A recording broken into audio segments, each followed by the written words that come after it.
حیثیت اللہ کی نگاہ میں نہیں ہے۔ حضرت نے فرمایا کہ اے میرے چچا یا عمی کل کلمۃ احاج لک بہا عند اللہ، بخاری کے الفاظ ہیں، چچا جی خدا کے لیے یہ کلمہ پڑھ لے، لا الہ الا اللہ محمد رسول اللہ، یہ کلمہ پڑھ لے، احاج لک بہا عند اللہ، میں اس کو لے کر کے خدا کے سامنے حجت پیش کروں گا، دلیل پیش کروں گا کہ میرا چچا آخر میں اس نے کلمہ پڑھا، حالانکہ اس ٹائم پہ خر خر خر خر خر کے ٹائم پہ کوئی کلمہ قبول نہیں ہوتا، توبہ قبول نہیں ہوتی، لیکن چچا آپ کے لیے میں محمد پھر بھی دھرنا دے کر کے بیٹھ جاؤں گا، حجت بازی کروں گا، ظالم کچھ تو ہمت کر لے، کچھ تو زبان سے کہہ دے، کل کلمۃ احاج لک بہا عند اللہ، یہ بخاری کے الفاظ ہیں۔ ابو جہل نے کہا وہ بڈھا، وہ ابو طالب مر رہا ہے، تو 70-80 سال کی تیری عمر ہو گئے، مرتے پوری زندگی تیرے عبد المطلب کے دین پہ، ابا کے دین پہ گزر گئی، کفر پر تیری زندگی گزر گئی، اب آخر میں جا کر کے ایک نوجوان کے ہاتھ پر بکھ رہے ہو۔ یہ بات میں نے اس لیے بتائی ہے جو آخر والی بات ہے، کیونکہ کچھ لوگ ابھی یہ کہیں گے کہ جی یہ دیکھیں یہ بھی رافضی ہے، صحیح بخاری کی روایت کو موضوع کہہ رہا ہے۔ مجھے ہر تہمت قبول ہے، رفض کی تہمت قبول ہے، منکر حدیث ہونے کی تہمت قبول ہے، صرف اور صرف علی کی محبت کے اندر، اہل البیت علیہم السلام کی، کیونکہ یہ معیار ہے میرے نے۔ الحمدللہ رب العالمین والصلاة والسلام علی سید الانبیاء والمرسلین وآلہ الطیبین الطاہرین ومن والاه۔ بسم اللہ الرحمن الرحیم۔ السلام علیکم ورحمۃ اللہ وبرکاتہ۔ رسول اللہ صلی اللہ علیہ وآلہ وسلم کے دور اقدس میں موجود منافقین وہ آگے جا کر نواسب کہلائے جاتے ہیں۔ نواسب وہ لوگ ہیں کہ جو اہل البیت علیہم السلام اور خصوصاً امام علی علیہ السلام کے بغض اور عناد کو مذہب بنا لیں، یعنی وہ یہ سمجھیں کہ ان اشخاص سے بغض رکھنا اس پر ثواب ہے۔ آج ہم گفتگو کریں گے ایمان ابو طالب علیہ السلام پر۔ ایمان ابو طالب کے حوالے سے نواسب نے کچھ ایسی روایات ہماری صحیح میں شامل کی ہیں، اور میں یہ نہیں کہہ رہا ہوں کہ جو ہمارے محدثین ہیں اللہ رب العزت انہیں جزائے خیر دے، جیسے امام بخاری یا امام مسلم ہیں، ان کی دیگر کاوشیں وہ بڑی حد تک امت مسلمہ کے لیے نافع ہیں، لیکن چونکہ ان کی جو کتابیں ہیں وہ قرآن مجید کی طرح کوئی صحیح نہیں ہے، یعنی جس طرح ہم یہ دعویٰ کرتے ہیں، بلکہ ہمارا ایمان ہے کہ قرآن مجید کا حرف حرف سچا ہے، صحیح ہے، اس میں کوئی جھوٹ نہیں ہے، لا ریب فیہ، کسی طرح کا کوئی شک و شبہ نہیں ہے۔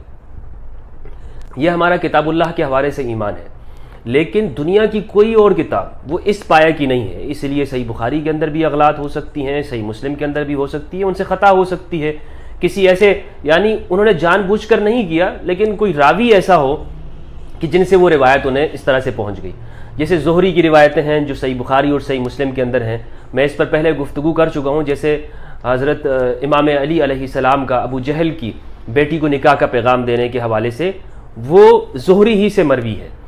تو زہری کی روایتیں اگر آپ بخاری میں دیکھیں گے تو آپ کو معلوم ہوگا کہ یا صحیح مسلم میں دیکھیں گے تو اس میں نواسب کے آپ کو اثرات نظر آئیں گے، اور یہ بات میں اس لیے کر رہا ہوں کہ ہمارے اہل سنت کی کتابوں پر نواسب کے اثرات موجود ہیں۔ بڑے بڑے راوی ایسے ہیں کہ جن کا نواسب امویوں کے ساتھ تعلق تھا، اس لیے ضروری یہ ہے کہ جب بھی آپ کو کوئی روایت نظر آئے تو آپ یہ دیکھیں کہ وہ راوی کس دور کا تھا، اس کے جس زمانے کے اندر وہ روایت وہ کہہ رہا ہے بادشاہ کون تھا، کیونکہ بہت بڑا اثر ہے۔ پہلے شروع کی جو روایات ہیں اموی زمانے میں چونکہ لکھی گئی ہیں، اس لیے راوی کے بارے میں یہ جاننا ضروری ہے کہ اس کا امویوں سے تعلق کیا تھا۔ اگر ہم یہ نہیں جانیں گے تو بس یہی کہتے رہیں گے کہ جی یہ صحیح روایت ہے، چونکہ یہ بخاری میں آ گئی لہٰذا یہ صحیح ہے، کیونکہ یہ صحیح بخاری میں ہے۔ راویوں کے لیے یہ کوشش نہیں کی گئی کہ اس بارے میں جاننا چاہیے تھا کہ یہ جو روایات ہیں خواہ بخاری یا مسلم میں کیوں نہیں ہیں، ان کے بارے میں یہ معلوم کیا جاتا کہ اس کا بنو امیہ کے حکمرانوں کے ساتھ کیا تعلق رہا ہے، کہیں وہاں سے وظیفے تو نہیں لیتا رہا ہے، ان حکومتوں سے کچاپلوس تو نہیں تھا، اور یہ ایک بہت بڑا میزان ہونا چاہیے تھا۔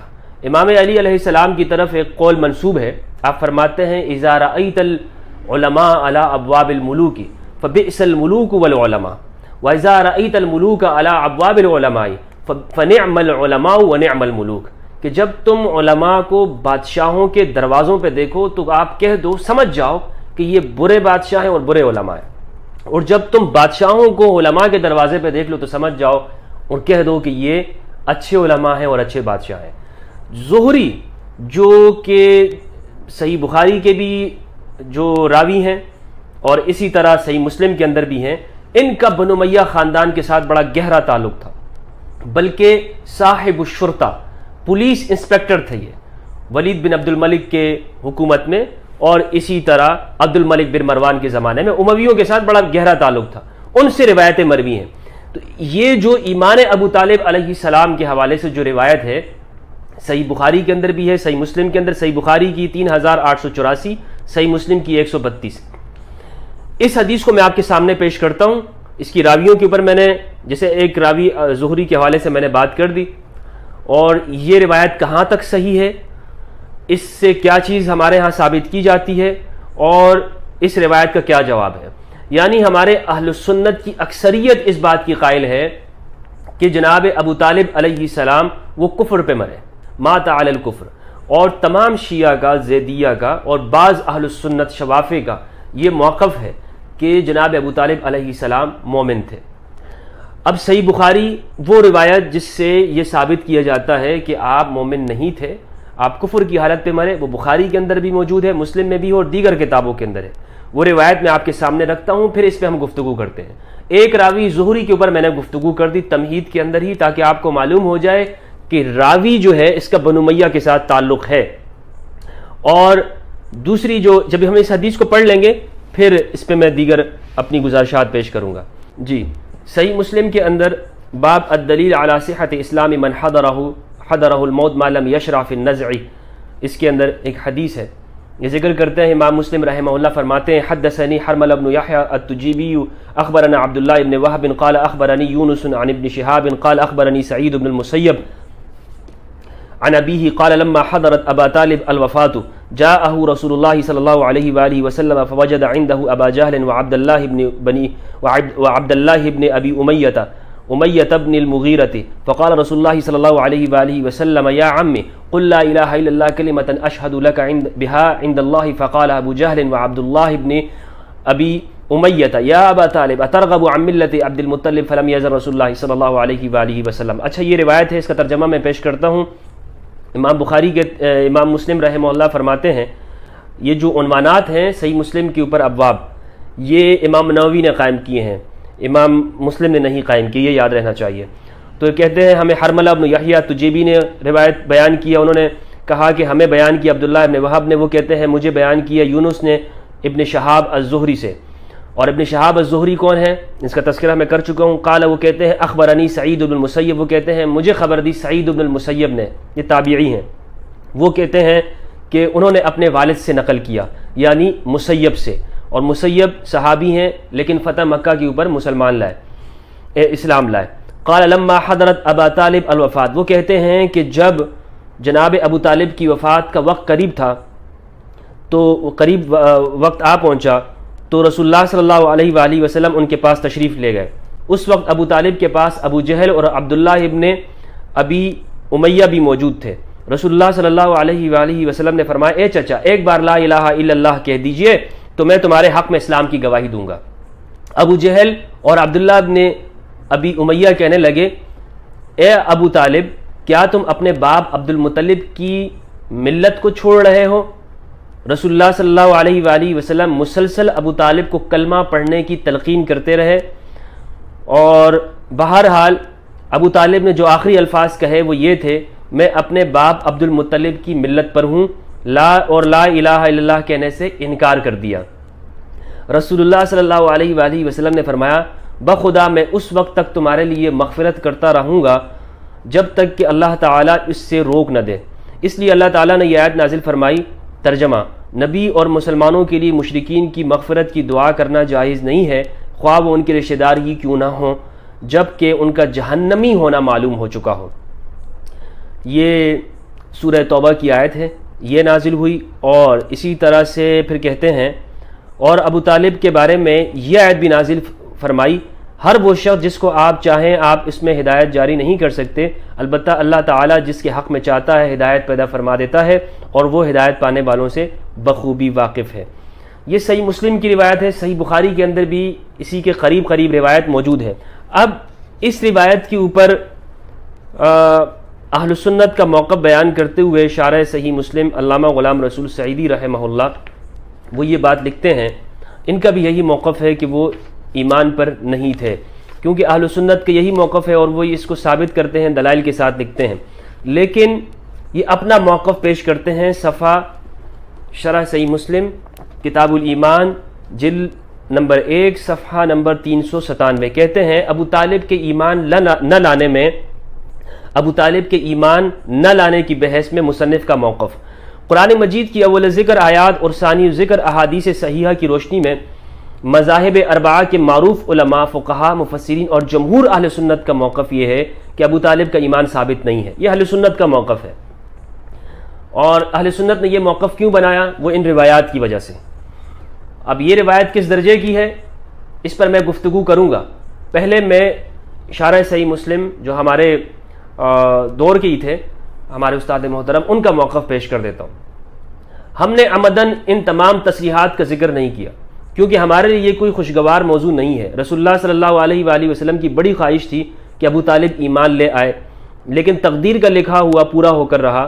یہ بہت نازک مقام ہے۔ جو لوگ اس مسئلے میں شدت کرتے ہیں اور ابو طالب کی ابو لہب اور ابو جہل کی طرح مذمت کرتے ہیں، وہ رسول اللہ صلی اللہ علیہ وآلہ وسلم کی دل آزاری کے خطرے میں ہیں۔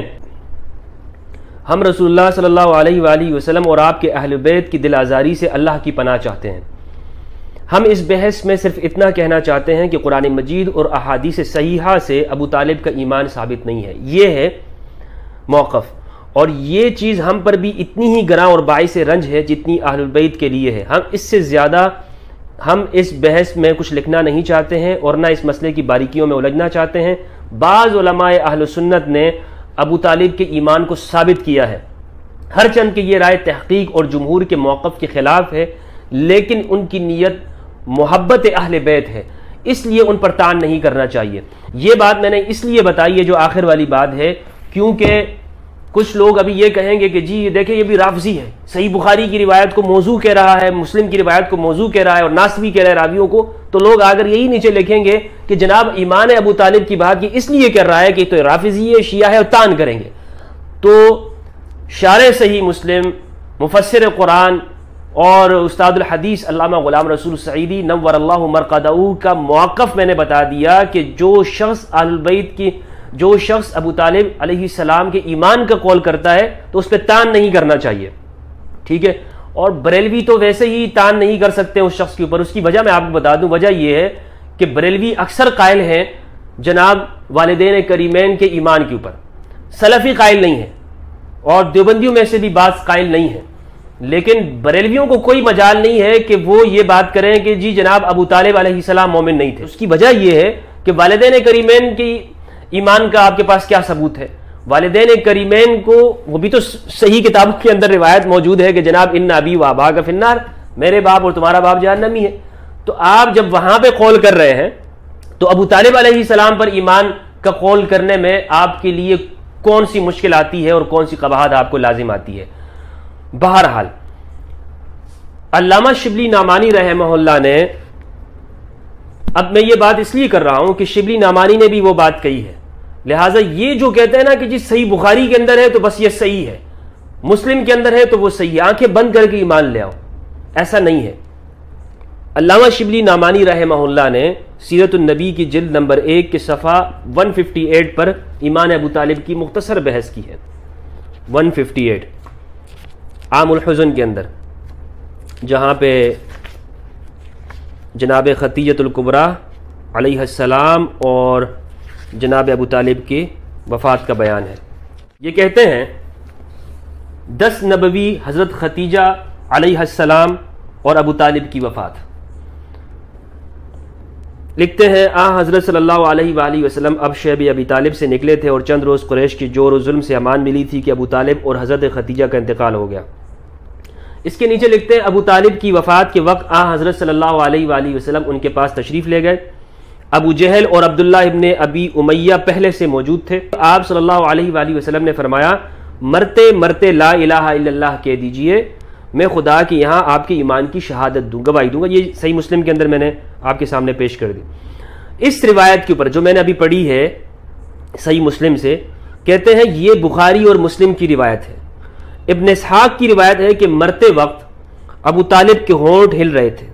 حضرت عباس نے کان لگا کر سنا تو حضرت صلی اللہ علیہ وآلہ وسلم سے کہا کہ آپ نے جس کلمے کے لیے کہا تھا ابو طالب وہی کہہ رہے ہیں.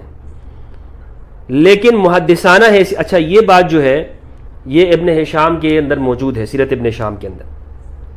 لیکن محدثانہ حیثیت سے اب دیکھیں شبلی نعمانی کیا فرماتے ہیں، کہتے ہیں محدثانہ حیثیت سے بخاری کی روایت چندہ قابل حجت نہیں، کوئی دلیل اس سے نہیں پکڑی جا سکتی، قابل حجت نہیں. کیوں؟ اس لیے کہ اخیر راوی مسیب ہے، اخیر راوی جو سعید بن المسیب کے والد ہیں وہ آخری راوی ہیں جو فتح مکہ میں اسلام لائے، اور ابو طالب کی وفات کے وقت موجود نہ تھے. فتح مکہ کب ہوتی ہے اور جناب ابو طالب کی وفات، کتنا فاصلہ ہے دونوں میں؟ جناب ابو طالب علیہ السلام کی جو وصال ہے، وفات ہے، وہ 10 نبوی میں ہوتا ہے، شیب ابی طالب کے بعد 10 نبوی میں. اس کے 3 سال بعد مدینہ کی طرف ہجرت ہوتی ہے اور پھر ہجری سال شروع ہوتا ہے، اور فتح مکہ ہوئی ہے جناب 8 ہجری میں. ٹھیک ہے، تو یہ 8 سال وہ 11 سال پہلے. تو مسیب کو کیسے پتہ چل گیا کہ جناب آپ اس واقعے کو کیسے نقل کر رہے ہیں؟ یعنی مسیب جو یہ روایت کر رہے ہیں درمیان میں کوئی راوی موجود نہیں ہے کہ جو اس زمانے میں اس وقت موجود تھا. اب کچھ لوگ کہیں گے کہ جی ابو ہریرہ نے بھی یہ روایت کی ہے، تو ابو ہریرہ تو خود جناب وہ 7ویں ہجری کے اندر آتے ہیں، اور پوری زندگی میں ابو ہریرہ کو رسول اللہ صلی اللہ علیہ وآلہ وسلم کے ساتھ صرف 3 سال ملتے ہیں. 3 سال کے اندر وہ 5000 سے زیادہ روایتیں نقل کرتے ہیں. خیر ایک الگ موضوع ہے. 3 سال ابو ہریرہ کو ملے، ابو ہریرہ خود اس زمانے میں موجود نہیں تھے، یعنی 10 سال کا فرق ہے. تو یہ دونوں روایتیں جو ہیں خواہ مسیب سے مروی ہوں یا ابو ہریرہ رضی اللہ عنہ سے ہوں، دونوں مرسل روایتیں ہیں. لہٰذا اس بارے میں کسی کے ایمان اور کفر کا فیصلہ کرنا مرسل روایت قابل قبول نہیں ہے، مرسل روایت قابل قبول نہیں ہے. ابو طالب کی وفات کے وقت موجود نہ تھے. اسی بنا پر علامہ عینی رحمہ اللہ نے اس حدیث کی شرح میں لکھا ہے کہ روایت مرسل ہے. یہ شبلی نعمانی رحمہ اللہ فرماتے ہیں. اچھا ایک بات تو یہ ہو گئی کہ یہ روایتیں مرسل ہیں، یعنی محدثانہ حیثیت سے قابل قبول نہیں ہے کیونکہ کسی کے ایمان اور کفر کا فیصلہ ہو رہا ہے. پھر دوسری بات یہ ہے اگر ہم درایتاً دیکھیں تو تمام خود شبلی نعمانی رحمہ اللہ بلکہ تمام سیرت نگاروں نے یہ لکھا ہے کہ جناب ابو طالب علیہ السلام کا رسول اللہ صلی اللہ علیہ وآلہ وسلم کے ساتھ کیا معاملہ تھا. آپ کی حمایت کرتے تھے، مدافع تھے، آپ کے لیے اشعار کہتے تھے، آپ صلی اللہ علیہ وآلہ وسلم کو کفار مشرکین سے بچاتے تھے، آپ کے لیے وہ ڈھال تھے. اور جب تک جناب ابو طالب رہے حیات تھے رسول اللہ صلی اللہ علیہ وآلہ وسلم پر کوئی شکن نہیں آنے دیتے تھے، سارے دکھ خود برداشت کرتے تھے. جناب امام علی سے جب بچے تھے فرمایا کہ جب نماز پڑھتے ہوئے دیکھا، یہ کیا نماز تم پڑھ رہے تھے، پوچھ رہے تھے استفہامی انداز کے اندر. تو کہا کہ یہ امام علی نے فرمایا کہ واقعہ ذکر کیا. تو جناب ابو طالب نے کہا کہ اپنے بھائی محمد صلی اللہ علیہ وآلہ وسلم کو لازم پکڑ کے رکھو. جعفر بن ابی طالب کو منع نہیں کیا، ٹھیک ہے، اور عباس کو منع نہیں کیا رسول اللہ صلی اللہ علیہ وآلہ وسلم کی مدد کرنے سے. حمزہ کو منع نہیں کیا جب حضرت حمزہ اسلام لے آئے. کوئی ایک واقعہ ایسا نہیں ملتا کہ مولا علی کو منع کیا ہو، کسی کو منع نہیں کیا. تو یہ عجیب طرح کے کافر تھے کہ معاذ اللہ عجیب طرح کا ان کا ایمان، کسی کو منع بھی نہیں کر رہے، رسول اللہ کے ساتھ موجود بھی ہیں، پھر ان سے ایمان کا مطالبہ بھی کیا جا رہا. بھائی ایمان یا کلمہ تو وہ پڑے گا نا جو پہلے کافر ہوں، کافر ابن کافر ہوں. جناب ابو طالب علیہ السلام سے کس چیز کا مطالبہ کیا جا رہا ہے؟ دوسری بات یہ ہے کہ اس میں ایک تو میں نے عرض یہ کیا کہ یہ روایت مرسل ہے. مسیب اس زمانے میں موجود نہیں تھے اور ابو ہریرہ رضی اللہ عنہ وہ بھی موجود نہیں تھے جو اس واقعے کو نقل کر رہے ہیں. تو پھر یہ روایتیں کیوں ہیں؟ اس کا اگر آپ سبب ڈھونڈیں گے تو وہ وجہ ہے جو میں نے شروع میں آپ کے سامنے عرض کی کہ بنو امیہ دور میں روایتیں جمع کی گئی. محدثین نے غلطی سے چونکہ کام ہو رہا تھا جمع کر رہے تھے، ان کی نیتیں ٹھیک تھی لیکن انہوں نے وہاں سے بھی روایتیں لے لیں. اور حکمران چونکہ بنو امیہ تھے انہوں نے کوشش یہ کی کہ رسول اللہ صلی اللہ علیہ وآلہ وسلم کے ساتھ دشمنی تھی، امام علی کے ساتھ اس کے بعد پھر جنگیں ہوئیں، تو لہٰذا رسول اللہ کے والدین بھی فنار، ابو طالب بھی فنار جہنم میں، سارے کے سارے. اور وہ لوگ جنہوں نے ساری زندگی رسول اللہ سے دشمنی کی، امام علی سے جنگیں کی، امام حسین سے جنگیں کی، وہ سارے لوگ کیا ہیں؟ ان کے آباء و اجداد سارے مومن ابن مومن، مومن ابن مومن. یہ انہوں نے کیا۔ اب یہ زہری کو دیکھ لیں، زہری کا جو ولید بن عبد الملک سے تعلق تھا، ولید بن عبد الملک امام علی کو کیا کہتا تھا؟ ولید بن عبد الملک کس طرح سے جناب امام علی کے اوپر قرآن کی آیتیں فٹ کرتا تھا، اور یہ زہری کا ان کے ساتھ تعلق تھا۔ یہ سیرت عائشہ ہے رضی اللہ تعالی عنہ۔ ولید بن عبد الملک کہتا ہے، سید سلمان ندوی صاحب لکھتے ہیں ولید بن عبد الملک کا اور زہری کی دونوں کے آپس کے ایک واقعہ بیان کرتے ہیں۔ کہتے ہیں شاہان بنو امیہ کو حضرت علی کے بدنام کرنے کے لیے جب کوئی دستاویز ہاتھ نہ آ سکی تو انہوں نے اس واقعے کو حضرت علی کے مصالب میں داخل کیا۔ مصالب کا مطلب ہوتا ہے مذمتیں، ایک مناقب ہے، مناقب کہتے ہیں تعریفیں، اور مصالب کہتے ہیں مذمتیں، جس کی وجہ یہ ہے کہ قرآن مجید میں حضرت عائشہ رضی اللہ عنہا کے اتہام میں جو لوگ ساعی تھے، کوشش کر رہے تھے، ان کو دوزخی کہا گیا ہے۔ اب دیکھو ولید بن عبد الملک کتنا بڑا ناصبی ہے، اور یہ جو زہری تھے یہ ان کے صاحب شرطہ تھے، پولیس انسپکٹر تھے، ان کے ساتھ بڑا تعلق تھا، ان پہ احسانات تھے زہری کے اوپر اموی خاندان کے۔ کیا تعلق تھا؟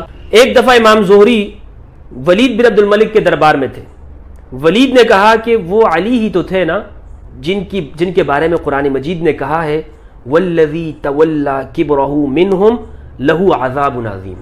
استغفر اللہ، استغفر اللہ۔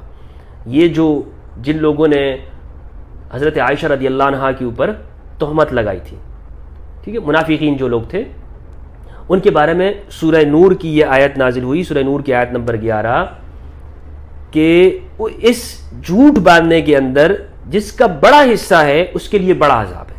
یہ قرآن کی آیت ہے۔ اس نے یہ کس پہ فٹ کیا؟ امام علی کے اوپر۔ استغفر اللہ، ولید بن عبد الملک۔ تو یہ زہری کہتے ہیں کہ چند لمحوں کے لیے میرے دل نے مرعوب ہو کر، یعنی ڈر کر، کیونکہ احسانات ہیں نا اس کے، حق گوئی کی جرت نہ کی، یعنی میں نے صحیح بات نہ کہہ سکا، لیکن پھر میں نے کہا اللہ امیر کو صلاحیت بخشے۔ زہری کا انداز دیکھیں، ایسے نہیں کہہ رہے کہ بدبخت یہ تو آیت کن کے اوپر فٹ کر رہے ہیں، کس کے اوپر فٹ کر رہے ہو تم ملعون انسان، اور جان دے دیتے، مطلب ان کو کوئی خوف نہ ہوتا، اور اگر اس حق کہنے کے اندر ان کی جان جاتی تو جاتی جان۔ یہ صاحب عزیمت نہیں تھے، یعنی کوئی بڑے متقی پرہیزگار زہری اس طرح کے آدمی نہیں تھے، جان کا خوف تھا ان کو۔ حق بات کہی بھی تو کس طرح سے چاپلوسی کرتے ہوئے۔ کہتے ہیں چند لمحوں کے لیے میرے دل نے مرعوب ہو کر حق گوئی کی جرت نہ کی، لیکن میں نے پھر کہا اللہ امیر کو صلاحیت بخشے۔ کس چیز کی صلاحیت بخشے امیر کو؟ امام علی پر اور سب کو ختم کرنے کی، اس ملعون کو کیا صلاحیت ہے اس کو؟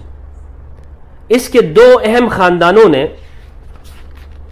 مجھ سے حضرت عائشہ کی زبانی روایت کی ہے۔ حضرت علی حضرت عائشہ کے واقعے میں محفوظ تھے، یعنی ان کے اوپر جو تم یہ تہمت لگا رہے ہو یہ درست نہیں ہے، یعنی یہ امام علی اس میں شامل نہیں تھے، یعنی جواب اس نے دے دیا، لیکن آگے لکھتے ہیں تاہم ولید کو تسکین نہ ہوئی۔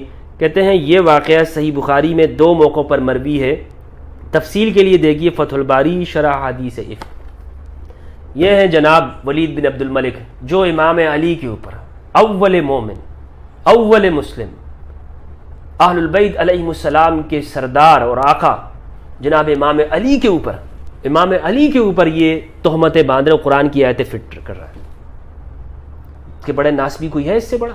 اور زہری کیا تھے؟ زہری کا ان کے ساتھ ہی تعلق تھا۔ تو کہنے کا مقصد یہ ہے کہ یہ اس زمانے کے اندر یہ روایتیں جمع کی، ایسے لوگ تھے، یعنی یہ شبلی علامہ سید سلمان ندوی یہ کوئی منکر حدیث نہیں ہے، یہ کوئی ایسے شخص نہیں، بلکہ یہ اتھینٹک ہیں، سب کا ان پہ اعتبار ہے سیرت کے اندر، یہ اس واقعے کو لکھ رہے ہیں۔ تو معلوم یہ ہوا کہ جناب یہ ضروری نہیں ہے کہ نام کتنا بڑا کیوں نہ ہو ہم وہاں پہ خاموش ہو جائیں صرف یہ کہہ کر کہ جی یہ تو بخاری کے اندر موجود ہے یا مسلم کے اندر موجود ہے۔ کچھ لوگ کہتے ہیں کہ جناب ابو طالب علیہ السلام نے جو یہ مدد کی ہے نا رسول اللہ صلی اللہ علیہ وآلہ وسلم کی، تو یہ دل کی ایمان کی وجہ سے نہیں بلکہ یہ قومی تعصب کی وجہ سے کی ہے۔ تو اس کا جواب یہ ہے کہ دیکھیں قومی تعصب تو ابو لہب کو بھی تھا، ابو لہب بھی چچا تھے، اس کے اندر یہ تعصب کیوں نہیں تھا، وہ کیوں نہیں کرتا تھا؟ اگر قومی تعصب کی بنیاد کے اوپر ابو طالب مدد کر سکتے ہیں آپ کی، تو ابو لہب کو کیا امر مانے تھا، وہ کیوں نہیں کرتا تھا؟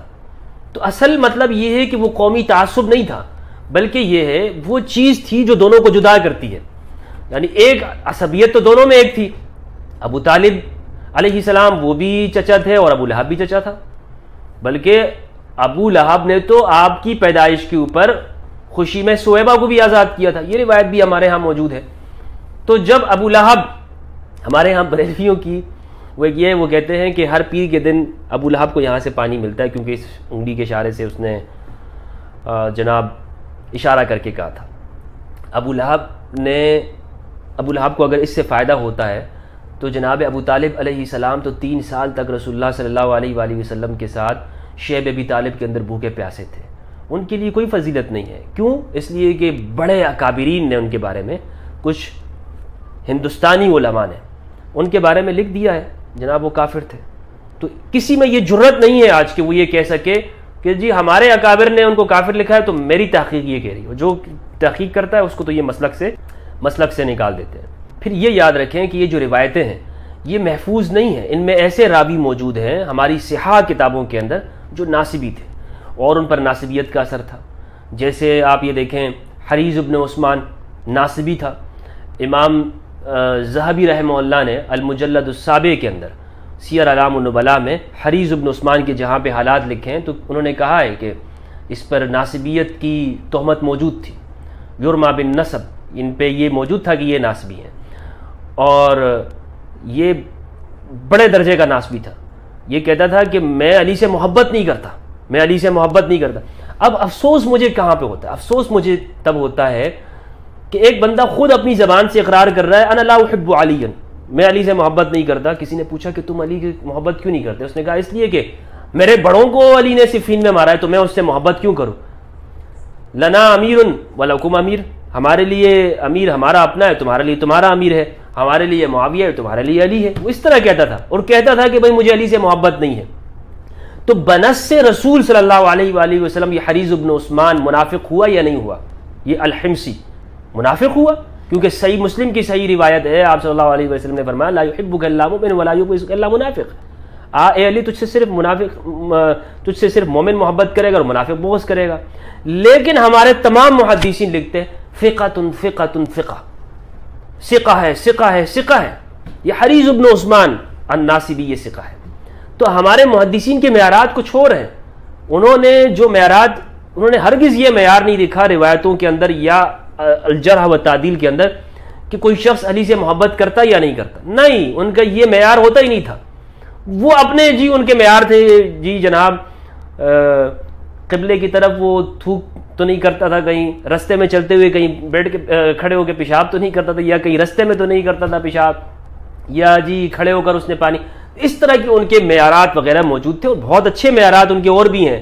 لیکن یہ معیار کبھی نہیں رہا ہے ان کا کہ مولا علی سے اگر ایک شخص بغض یا عداوت رکھتا ہے تو اس سے روایت نہ لی جائے. اگر کہیں پر ہو تو بہرحال میرے علم کے اندر نہیں ہے، واللہ اعلم بالصواب. میں دعویٰ نہیں کر رہا ہوں لیکن میری معلومات میں ابھی تک نہیں آئی ہے. تو حالانکہ یہ بہت بڑا معیار ہونا چاہیے تھا اور میرے نزدیک تو یہی معیار ہے. جیسے عبداللہ ابن عباس رضی اللہ عنہ کے نزدیک معیار ہے کہ بھائی ہمیں اگر کسی معاملے میں علی کا قول معلوم ہو جائے نا تو ہم دوسری طرف جاتے ہی نہیں ہیں. یہ جناب عبداللہ ابن عباس کا معمول ہے اور صحابی کا معمول تھا. میرا بھی یہی معمول ہے کہ اگر مولا علی سے مجھے معلوم ہو جائے کہ آپ کا موقف یہ ہے اہل البیت علیہ السلام کا، تو میں نے اوروں کے ساتھ کیا کرنا، میں تو کسی اور کا موقف نہیں لوں گا. جیسے خلافت کا معاملہ ہو گیا یا جناب آگے صفین کے جنگوں کے معاملات ہیں. اگر مولا علی مجھے ایک معاملے کے اندر واضح ہے مولا علی کا موقف یہ ہے، حتیٰ کہ فتح کے اندر ہی کیوں نہ ہو، تو میں مولا علی کی رائے کو لوں گا. یہ عبداللہ ابن عباس رضی اللہ تعالیٰ عنہ ان کا فرمان ہے، ہماری کتاب میں موجود ہے.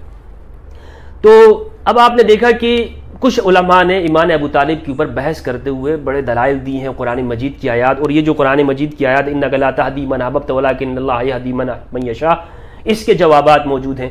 لیکن میں نے یہاں پر ایمان ابو طالب علیہ السلام پر ایک اور اینگل سے زاویے سے گفتگو کی، اور وہ یہ ہے کہ یہ جو روایتیں یہ پیش کرتے ہیں ناصبی اور ڈھنڈورا پیٹتے ہیں، ان روایتوں کی کیا حیثیت ہے.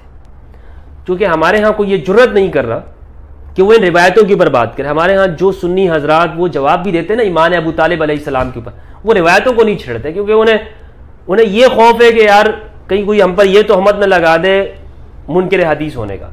لیکن مجھے ہر تہمت قبول ہے، رفض کی تہمت قبول ہے، منکر حدیث ہونے کی تہمت قبول ہے، صرف اور صرف علی کی محبت کے اندر، اہل البیت علیہم السلام کی، کیونکہ یہ معیار ہے میرے نزدیک۔ اس کے لیے یعنی اگر مجھے کوئی بڑی سی بڑی تہمت دیتا ہے نا، مجھے قبول ہے۔ وجہ یہ ہے کہ ہمارے لیے جو آپ کے لیے کچھ اور لوگ ریڈ لائن ہے، ہمارے لیے یہ ہے، ہمارے لیے اہل البیت علیہم السلام ہے، امام علی کی ذات پہلے ہے۔ ہم ان سے لے رہے ہیں روایات کو، ہم کہتے ہیں اگر ان سے ہمیں موقف ثابت ہو جاتا ہے کسی مسئلے میں تو ہم اسی بات کو لیں گے۔ تو میں نے آج اس پر گفتگو اس اینگل سے کی ہے کہ یہ روایتیں ہمیں یہ سوچنا ہوگا کہ جو راوی ہے ان کا بنو امیہ کے اس دور میں ان کے ساتھ کیا تعلق رہتا تھا، حکمرانوں کے ساتھ ان کے کیا مراسم تھے، کہیں ان کے وظیفہ خوار تو نہیں تھے۔ جیسے اوزائی نے کہا ہے کہ ہم نے خدا کی قسم اس وقت تک حکومت سے کوئی روایت نہیں لی کہ جب تک ہم نے علی کے اوپر منافق ہونے کا گواہی نہیں دی دی۔ یہ امام اوزائی امام اہل شام کہتے ہیں، امام اہل شام، سیر اعلام النبلاء کے اندر امام ذہبی نے لکھا ہے۔ زہری ان کا تعلق ہی بنو امیہ کے ساتھ، یعنی بنو امیہ کے پولیس انسپیکٹر تھے، کوڑا لے کے پھرتے رہتے تھے یہ زہری۔ تو یہ ہمیں روایتوں کو اس اینگل سے دیکھنا چاہیے۔ اقول قولی ھذا واستغفر اللہ لی ولکم ولسائر المسلمین والمسلمات۔ السلام علیکم ورحمۃ اللہ وبرکاتہ۔